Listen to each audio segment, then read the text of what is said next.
The Lost Princess, The Dawn of Hope. The joy of the reunion was short-lived. From the deepest shadows of the forest, a figure emerged, taller and darker than any soldier before. It was Nixos, the commander of the Shadow Legion, his eyes burning like cold violet flames. He raised a hand, and the trees themselves seemed to wither at his touch. "The princess belongs to the dark," he hissed. King Yahiko stepped forward, his golden armor blindingly bright against the gloom. He planted his feet and held his sword high, the blade humming with protective magic. "You shall not touch her, Nixos," Yahiko declared, his voice echoing like thunder. The commander lunged, his dark blade clashing against Yahiko's golden steel in a shower of sparks. While the king fought the commander, more shadow scouts swarmed from the bushes. Jack didn't hesitate. He pulled out a small bag of magic seeds Bramble had given him. "Now, Bramble," Jack shouted. Together they threw the seeds at the scout's feet, and thick, glowing vines erupted from the earth to trap the enemy. Suddenly, the sound of a silver trumpet pierced the air. Emerging from the mist on a magnificent white stallion was Lily. She led a troop of silver guards, their shields shining like mirrors. Lily jumped from her horse and ran toward Yasha, her silver bow already drawn. "I've got you, Yasha," she cried, firing an arrow of pure light. The siblings were finally together on the battlefield.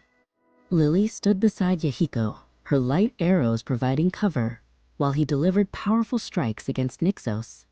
They moved in perfect harmony, a dance of gold and silver that pushed the shadows back into the trees.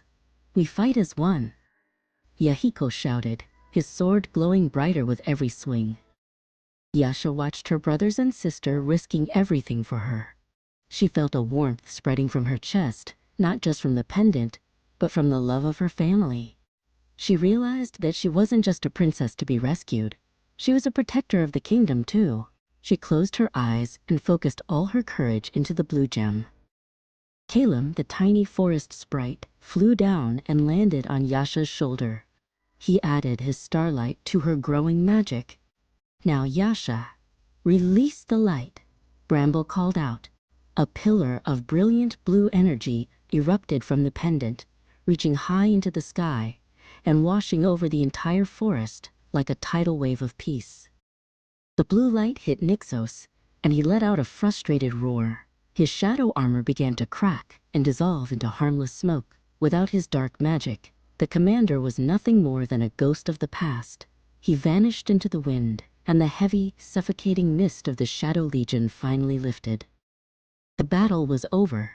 Silence returned to the woods, but it was a happy silence, filled with the singing of birds.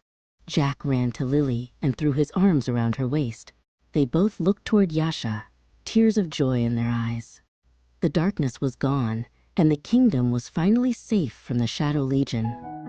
King Yahiko walked over to Yasha and knelt before her. He took the brown hair ribbon Jack had found and gently tied it back into her hair.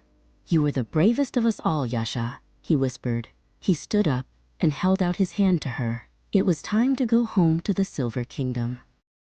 As they marched out of the forest, Bramble walked alongside Jack, sharing stories of the Whispering Hollow. The Silver Guards followed behind, their armor clinking a cheerful rhythm.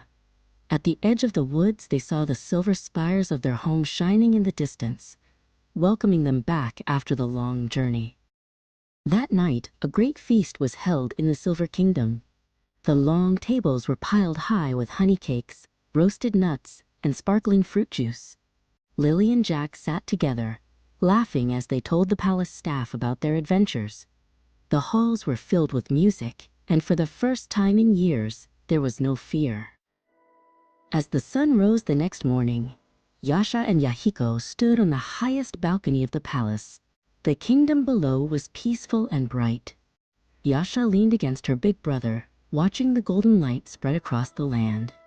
The lost princess was finally home, and as long as they were together, the light would never fade again.